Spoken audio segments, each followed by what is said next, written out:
Stockholm इसके लिए होनी है, ये 68 में स्वीडन ने कहा था, बट यूएन डिसीजन नहीं दे रहा 68 में कि ये करना है। फिर आपका 79 वर्ल्ड क्लाइमेट कॉन्फ्रेंस, तो वर्ल्ड क्लाइमेट कॉन्फ्रेंस 79, 1990 और 2009, but 1980 in between world conservation strategy. उसी वर्ल्ड कंजर्वेशन स्ट्रेटजी के बाद आपकी क्या आती है, ब्रुंडलैंड कमीशन बना है, यूएन बनाता है, जिसका दूसरा नाम है कमीशन, ब्रुंडलैंड कमीशन दूसरा नाम है। देखो ब्रुंडलैंड कमीशन का नाम क्या है, world commission on environment and development, जो फिर सस्टेनेबल डेवलपमेंट की क्या देता है, रिपोर्ट देता है। उस रिपोर्ट का नाम क्या है, रिपोर्ट कब आती है, 87। उसके बाद 88 आईपीसीसी बनाता कौन, यूएनईपी एंड डब्ल्यूएम।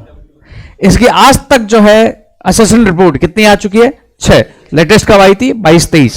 इसी का एक इनिशिएटिव ग्रीन हाउस के लिए, national greenhouse gas inventory programme. फिर 92 रियो समिट, रियो समिट में 2 binding agreement, UNFCCC and UN CBD, 3 non binding, forest principle, Rio declaration, Rio उद्घोषणा और एजेंडा 21।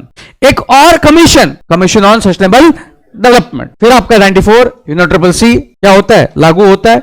इसकी फर्स्ट मीटिंग होती है कब, COP1। फिर आपका इंपॉर्टेंट आता है क्योटो 97, जो COP कितना हो गया, 3। रियो +5 हो चुका है। क्योटो के नियम जो है, रूल्स बनते हैं कब, मराकेश।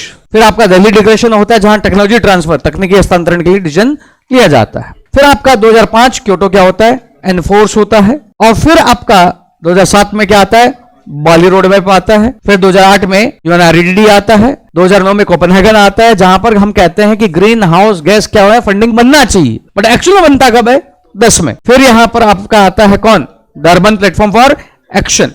15 के बाद, सॉरी 20 के बाद फ्यूचर क्या होगा, कब तक करना है, 15 तक। तो उसके बाद आपका दोहा राउंड, फिर इसमें फिर दोहा के बाद आपका क्या है, वार्षा 2 मैकेनिज्म, लॉस एंड डैमेज पर और REDD। Loss and damage fund कब बना है, आज ही पढ़ा है, दुबई। फिर आपका 15 पेरिस, पेरिस में 2 GST और NDC। आपका फिर मराकेश में फाइन प्रिंट मिलता है। फिर आपका बॉन तालनाव डायलॉग, आज की डेट में क्या, मित्राओ। तालनाव है कहां का, फिजी का। फिर आपका कैटोविस रूल्स फाइनल बनते हैं।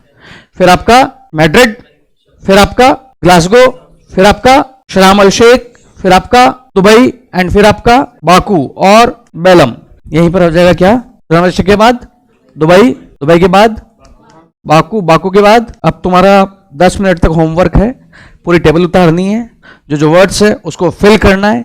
पूरे 5 लेक्चर जो है, 3 लेक्चर हो गए हैं, उसका समरी इसी को तुम्हें याद करना है। सारे क्वेश्चन यहीं से हो जाएंगे।